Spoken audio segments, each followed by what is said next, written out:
Hi, I'm Miranda Cosgrove, and this is Mission Unstoppable. Coming up, meet a woman bringing the science behind scorpions to light. They're blue. Plus, are you curious about why clouds float? Some types of clouds can actually weigh millions or billions of pounds. Then, what happens when we add simple physics, a drop of water, and a laser together? Let's dim the light. We get an awesome lab, obviously. And it's not a job for the faint of heart. Discover how this nurse treats radiation exposure. Get ready to meet the scientists, inventors, and heroes who help make our world a better place. The future is here. The mission, unstoppable. Our next guest is a scorpion scientist, which is a scientist that studies scorpions, and not an actual big scorpion in a lab coat. Although, how cool would that be? She'd be named something like Dr. Claus. Ooh, Professor Pinch. Anyway, let's meet Lauren Esposito. Scorpions. They're like if spiders started carrying scissors, fierce claws, a venomous stinger. They kind of glow in the dark. What other strange powers do these creatures have? To find out, I'm meeting with Dr. Lauren Esposito, curator of arachnology at the California Academy of Sciences. So tell me just about how scorpions work. First, there's a couple things. When they're either defending themselves from predators or trying to capture prey, there's two main things that they use. They use their claws up here in the front, or they use their tail. The venom comes out of this part of the scorpion. In spiders, the venom comes out up here in the front where their fangs are, and so it's a completely different venom system. The truth is there's about 2,500 scientifically documented species of scorpion. And of those, there's about 25 that pose any serious health risk to humans. And for those 25, some of them pose a really serious health risk. So if you live in one of those places in the world, you should be really careful because there's species of scorpions there that can actually kill you. But for most people, there's no scorpions that can kill you. 25 out of 2,500 really paints a much bigger picture. They're not trying to get you. Yeah. They're trying to hide. They're trying to stay away from you, and they're gonna use their venom only in a last case resort. Most scorpions would pinch first. I have a variety of specimens here that I've pulled out of the collection.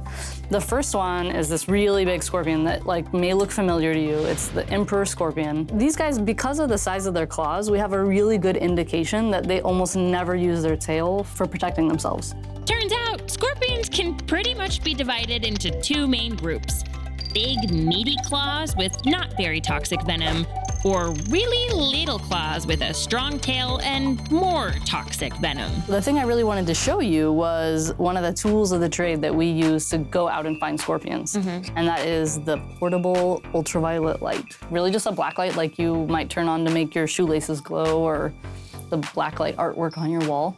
This is scorpions with regular light. And here's scorpions under an ultraviolet light. What? What? They have this exoskeleton, and embedded in that exoskeleton is a pigment called coumarin. And coumarin fluoresces under ultraviolet light. We don't know whether it has a function for the animals that helps them in some way. They're blue. Light, wow. This fluorescence not only looks cool, it helps scientists like Lauren track scorpions in the wild, like we're doing as soon as the sun sets. This is gonna be so cool. I'm so excited. Okay. All right. Let's go. Okay, let's go. Scorpions.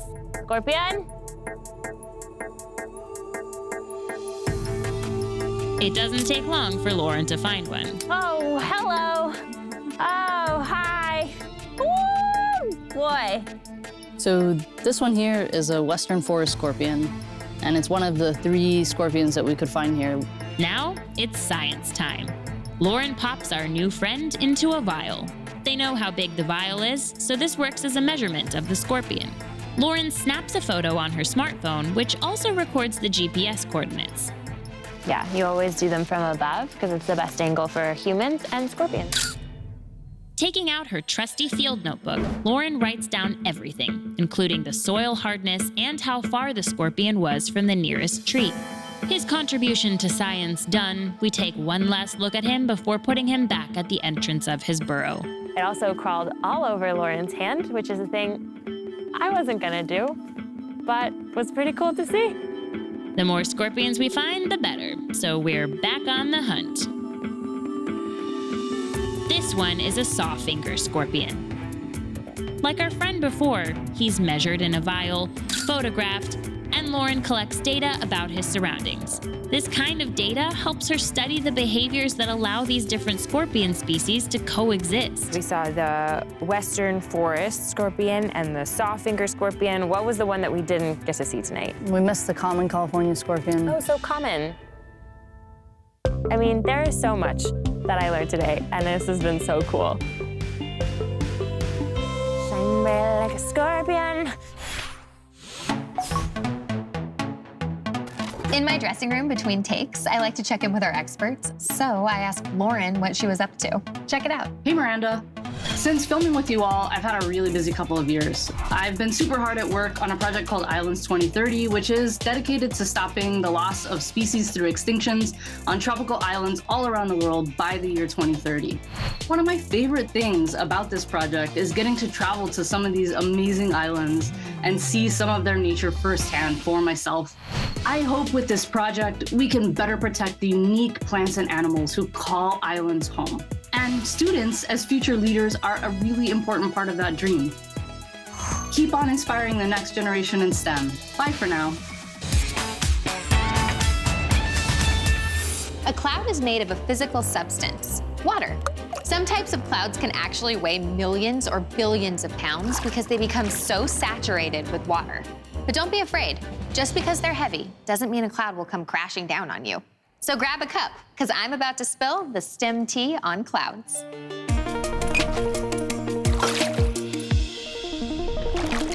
So what is a cloud exactly?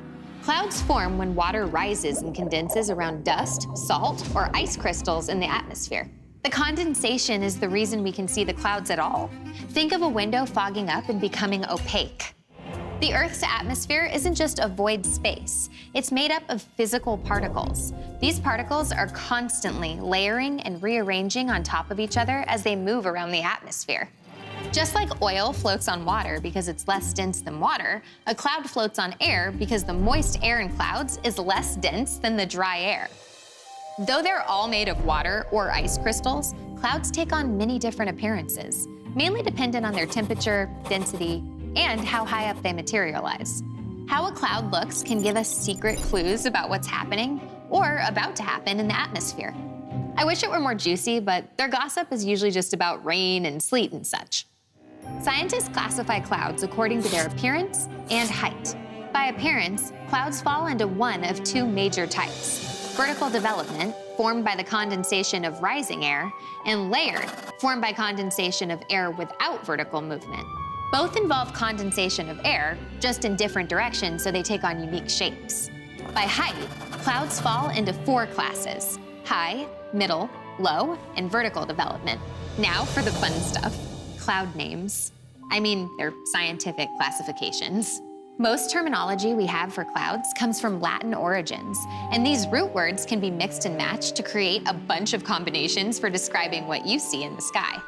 There's stratus, meaning smooth, cumulus, meaning heaped up and puffy, cirrus, meaning high up and wispy, alto, meaning mid-level, and nimbus, meaning rain-bearing. Hey, look, there's a stratocumulus. And way up there is a cirrus cloud. And I think I spot a cumulonimbus forming too. Get ready for some rain. Now that you have the basics down, you can go outside and identify clouds by their proper names. Congratulations, you're officially a nephophile. Oh, that's just what we call someone with a great affinity for clouds. Now you can look up at the sky and not just love clouds for the way they look, but for all they tell us about our world. From giving us valuable climate information to bringing you to your happy place. Every cloud really does have a silver lining. Well, not literally. That would make them too heavy.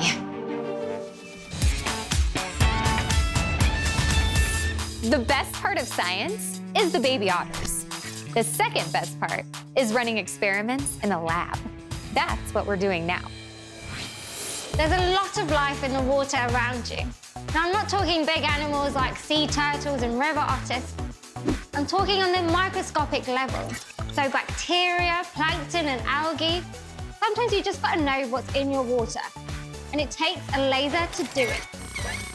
Hi, I'm Miriam. I'm just a girl in the physics world, here to tell you how you can build a microscope at home to see the microorganisms inside your water with lasers.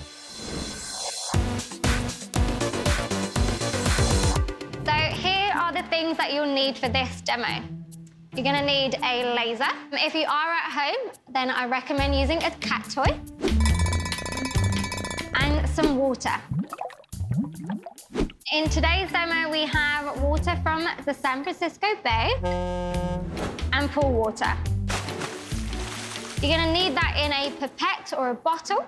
Before I do any laser work, I do have to put my laser goggles on. Remember, if you do have a cat toy at home, please don't point them at anybody's eyes, and always pay attention to where you're pointing the beam.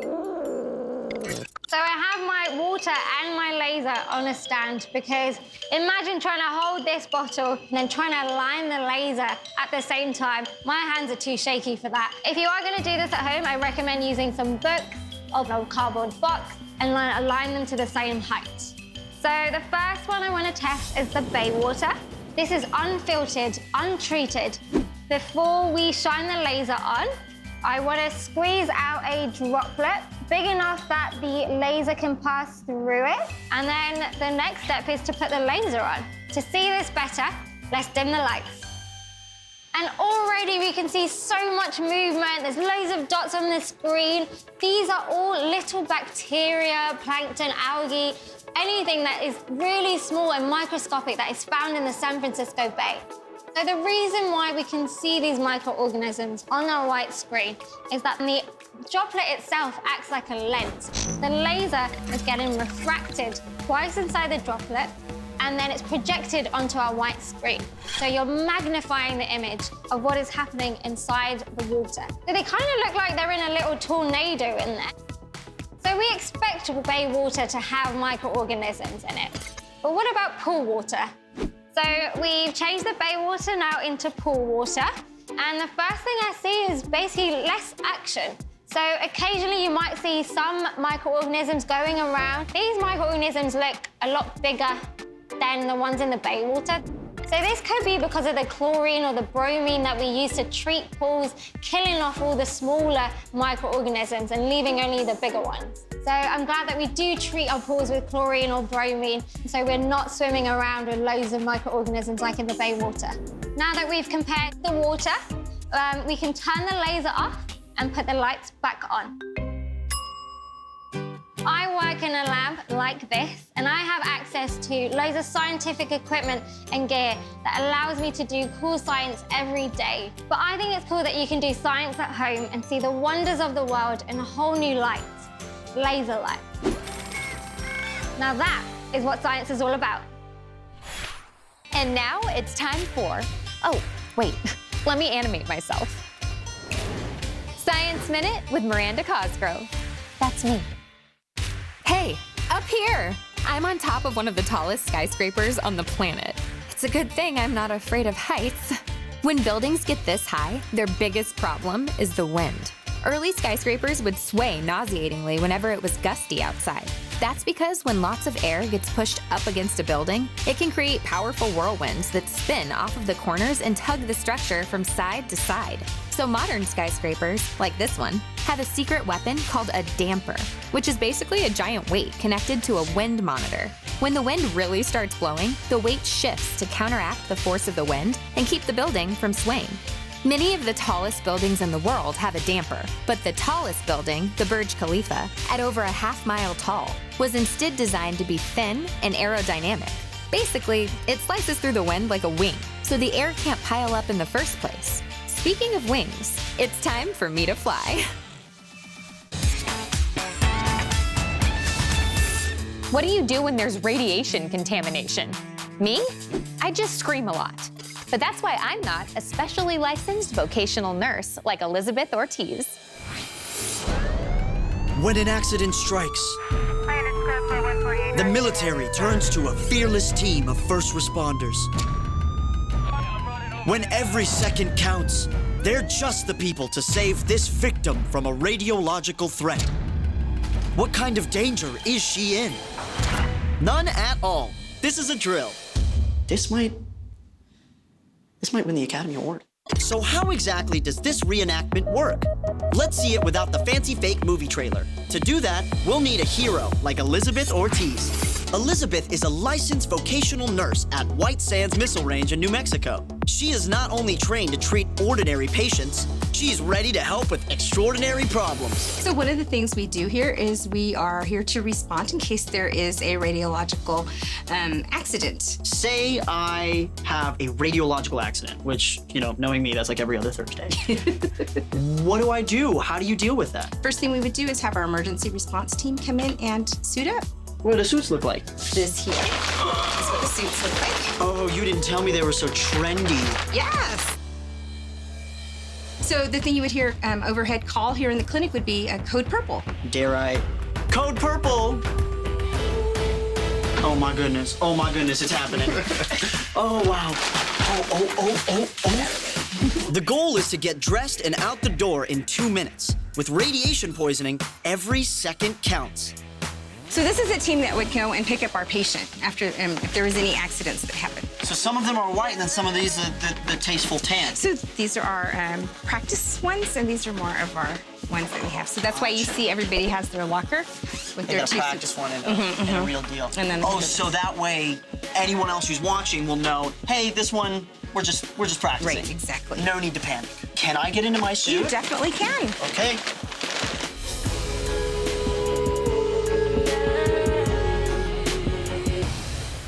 Shall we? Sure, shall we? Cool. From the moment code purple is called, the team's goal is to have the patient out of the radioactive zone and at the decontamination facility, all in 15 minutes. Step 1, the team removes the temporary dressing. Step 2, using a radiac, the team tests the level of radiation and what type it is. Step 3, using a cotton swab, the team takes a culture sample to send to the on-site lab. Step 4, the team uses saline solution to rinse the wound, hopefully dislodging any radioactive material. Step 5, the team rechecks the radiation level to see if it's decreased. And there's only one final step. So looks like now they're rewrapping the wound. Yes, because it is an open wound. They don't want it to get dirty, so they're gonna rewrap it and protect it. Sorry, remind me, this is a simulation. This is a simulation. Okay, because she looks like she's in pain. She's a fantastic actor. Yeah, she did a great job. Wow, so I'm really impressed by all of that. And also how quickly you did that. That was like truly not even 15 minutes. I mean, that's nuts to me. If I have some radiological mishaps, I can come to y'all, right? You can get through the roadblocks. So shout out to Elizabeth and her incredible team. It's nice to know that when the worst things happen, the best people are there to help. Welcome back. Before we go, we have one last thing.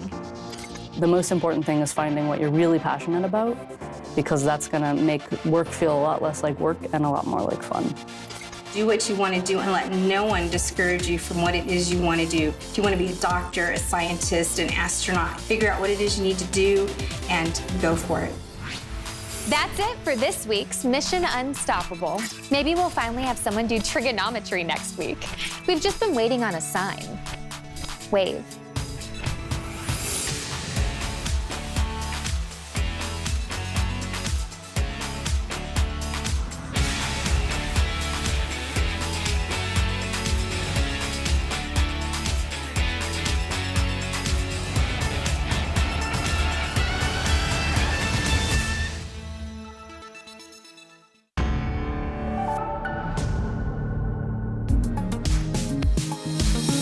If you're watching this, you must have really liked the video.